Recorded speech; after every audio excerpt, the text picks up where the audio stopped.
Here is what happened in the new Democratic-controlled steamroller Senate yesterday. Senator Dick Durbin of Illinois had an amendment on the floor to save 1,700,000 homeowners from foreclosure. The amendment would have rolled back the law 30 years, once again letting bankruptcy judges cram down mortgages, rewriting them so homeowners could keep their homes, neighbors could keep the value of their homes, and banks would get their loan money back. For the amendment, unions, civil rights and consumer protection groups, the American Association of Retired Persons. Against the amendment, the American Bankers Association and the Mortgage Bankers Association and a dozen Democratic senators. In our fourth story tonight, guess who won? Illinois Senator Durbin said on Monday ahead of the showdown, quote, "The banks, hard to believe in a time when we're facing a banking crisis that many of the banks created, are still the most powerful lobby on Capitol Hill, and they frankly own the place." This is the place. And yesterday on the floor, Senator Durbin explained the choice before the Senate. This is our chance to stand up for the folks across America who send us here to be their voice. They're not lucky enough to have the American Bankers Association as their lobby. They're not lucky enough to have the community bankers as their lobby. They're not lucky enough to have the credit union as their lobby. What we're talking about here are people who don't have any paid lobbyists. What they're counting on is people, senators in this chamber, who will stand up for them. The bankers don't want this. They hate the Durbin Amendment like the devil hates holy water. I hope that the homeowners across America have more friends here than the American Bankers Association. And we're going to get a test vote in a few minutes to find out. I need 60 votes to win. He got 45 and lost. Winners included Democrat Ben Nelson, who's gotten $1.4 million from banks and real estate, and whose state of Nebraska will lose an estimated 3,700 homes now. Congratulations, Senator.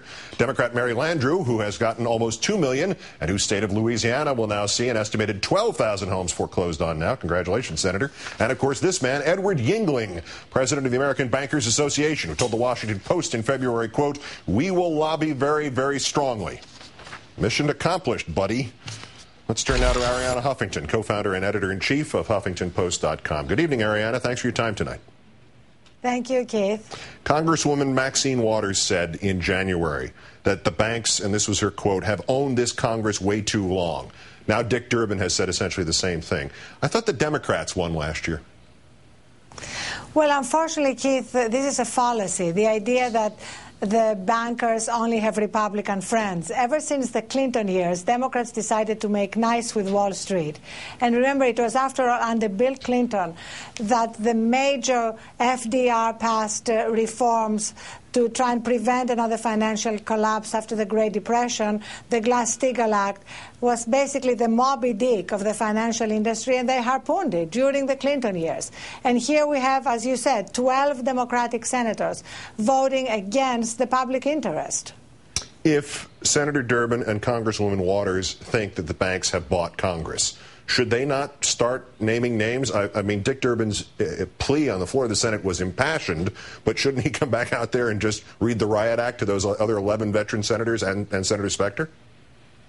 Absolutely. Well, we have the 12 names. I have them right here. I can read them to you very quickly. Max Baucus, Michael Bennet, Robert Byrd, Tom Carper, Byron Dorgan, Tim Johnson, Mary Landrieu, Blanche Lincoln, Ben Nelson, Mark Pryor, Arlen Specter, and John Tester. But beyond that, beyond what Dick Durbin can do, he really tried his best. We need Harry Reid to put the pressure on the caucus. We need President Obama, who came out in favor of this reform, but in a very ambivalent way, as Dick Durbin himself said. We need him to actually say enough. There isn't going to be one more penny for the bankers. Remember, Keith, on Thursday the stress tests are coming out. And we know perfectly well that the stress tests are going to lead us to more money going to the bankers unless the American public says enough. We are not going to keep bailing out the same bankers who are blocking major important legislation and also who keep jacking up the credit card rates at the expense of the taxpayer. If we give that list, as you did, as I did earlier in the show, we should also mention on the other side of it, Evan Bayh, who was flirting with voting no and voted yes, apparently went with his conscience. So let's give him a little credit for that. But back to this point about the banks buying Congress. They now have bought it. The most recent round of investment in Congress has been with our money. What do we do about that realistic aspect that we are, in fact, paying for the very money that is being used against the ordinary citizens?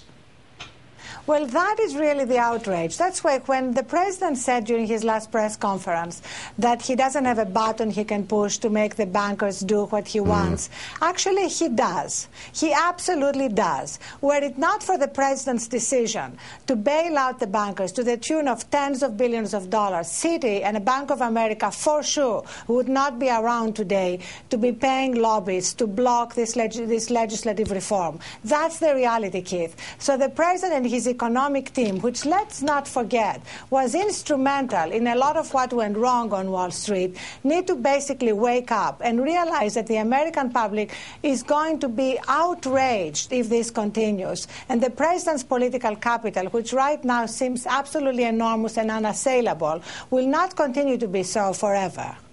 Arianna Huffington of the Huffington Post, as always, great thanks. Have a great weekend.